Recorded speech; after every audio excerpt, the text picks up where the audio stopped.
um pouco da história da sua família, porque eu acho interessante, né? Você tem uma família de tradição aqui no Brasil, né? Você vem de uma família de tradição. De muita luta, né? Como a maioria dos paulistanos e paulistas, né? A minha família é de origem italiana. Eles eram do sul da Itália, uma família de classe média baixa, vamos dizer, no sul da Itália, uma cidade de 8 mil habitantes. E como a Itália não tem crescimento demográfico, continua com 8 mil habitantes. Engraçado.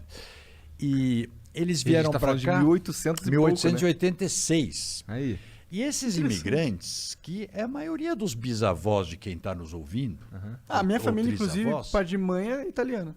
Então, a maioria não tem... Aqui em São Paulo, difícil você achar alguém que... Só os 400, aqueles que são das famílias brasileiras. Mas 90% ou veio da Europa, ou veio do Oriente, né, os japoneses, os árabes, etc. Ou vieram do Nordeste. Pai é árabe. Pois é, o cara é metade árabe, metade italiano. Eu também. Eu tenho mãe libanesa. O meu é o contrário. Meu pai é libanês e minha mãe... Mas quer dizer, meu pai é brasileiro. Você sabe que é um casamento que tem muito, né? Libanês com italiano. Interessante. E então, vieram para cá. Por quê? Porque a Europa estava muito mal e tinha um cara de lá, da cidade, que tinha vindo para o Brasil e escreveu para o Francisco Matarazzo dizendo, olha, vem para cá, isso aqui é a terra que você... É a terra de oportunidades. E ele tinha um monte de irmãos, ele veio, eram 7 irmãos. E ele veio para cá, viu e trouxe um monte, vendeu tudo que tinha lá, a família fizeram, e trouxe secos e molhados, para abrir um armazém de secos e molhados, aqui em São Paulo.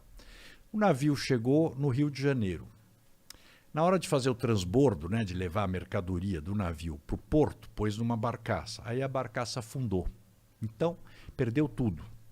Você imagina você chegar, porque hoje a gente fala assim, viajou, foi para Itália, 12 mil quilômetros de viagem. Naquela época, ele ainda veio de navio à vela. Caralho. Estava começando o vapor. Olha o que esses imigrantes... Mó ralação, cara. Para chegar aqui. Exploradores. Aí chegou num país... O que tinha aqui no Brasil, 1800? Nada. Nada. Era mato, escravos, índios e um pouco de portugueses. Ainda era império, né? Chegou esse cara que chamou ele e falou, não, então vem para Sorocaba que você fica na minha casa. Então ele foi para Sorocaba e ficou lá. Tanto que esse chamava-se Grandino, Fernando Grandino, se não me engano, esse meu bisavô, até o dia que morreu, ele dedicou todos os discursos que ele fez, sempre dedicou a esse amigo e dizia, o meu melhor amigo a quem eu devo tudo que eu fiz, o Grandino. Foi para Sorocaba, aí começou a mascatear com porcos. Ele comprava porco a prazo e levava o porco e fazia banha, porque a banha era toda importada ainda dos Estados Unidos. Então começou a vender banha, depois começou a crescer, foi fazendo, e aí começou a pôr... Ele viu que a banha, quando vinha dos Estados Unidos, você tinha que comprá-la em barril. Pô, e as pessoas não queriam... O que ele fez? Ele começou a pôr banha em lata pequena, que para vender para o consumidor era muito melhor. Em 4, 5 anos ele tinha quase o monopólio da banha. Caralho, aqui de São Paulo. Olha lá. E em 1900 ele veio para São Paulo, de Sorocaba para São Paulo. Mas você vê, essa época, gente, São Paulo tinha 120 mil habitantes. Caralho! Imagina, Sorocaba era muito mais importante. Sorocaba era a cidade importante do estado. Entendi, São Paulo não era tão importante? Não, era meio passagem de Santos para o interior. Entendi. Tanto que ele inaugurou, em 1900, inaugurou o Moinho Matarazzo, na rua Monsenhor Andrade. Está lá, é um prédio tombado, lindo, que era a maior fábrica de grande porte, a maior fábrica da América Latina.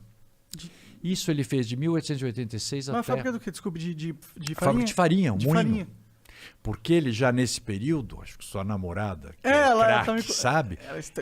Me lembrou mais do que eu. Ele importava farinha, começou a importar farinha da Argentina. Da Argentina. Então, ela me falou que isso foi uma vantagem competitiva muito enorme, grande para ele, porque a farinha importada era da Europa, normalmente, e como demorava muito tempo de navio, vinha meio podre. Não era tão gostosa quanto azeda. Sua namorada é uma craque, tá viu? Vendo? Porque foi exatamente o que fez a diferença para o Francisco Matarazzo e o tornou um dos homens mais ricos da época. Foi esse negócio de que ele sacou que a farinha vinda da Argentina chegava mais rápido, com um sabor melhor. E aí ele foi para a indústria. Quando ele morreu, ele deixou 360 fábricas. Caralho, ele criou um pros filhos, império é, gigantesco. criou um então. império gigantesco. Ele era bilionário na época. Uma das pras 5 proporções, maiores empresas do mundo. Que na época foda, dele. mano. Ele morreu em 37. Agora, era outro Brasil, né, gente? Sim. Outro Brasil. É que eu falo, o cara, ele fez ainda. Então, tudo que ele entrava, ele era pioneiro. Um pouco que nem vocês entraram nessa coisa de podcast. Esse podcast, sim. Pô, mas então, a vantagem competitiva que vocês têm é imensa. Sim. Porque vocês já dominam a linguagem, a tecnologia, o estúdio. Quer dizer, já fizeram todos os erros daqui para frente. Sim, já fizemos Você- mesmo. Claro, mas Tá, como tá. ele também. É isso.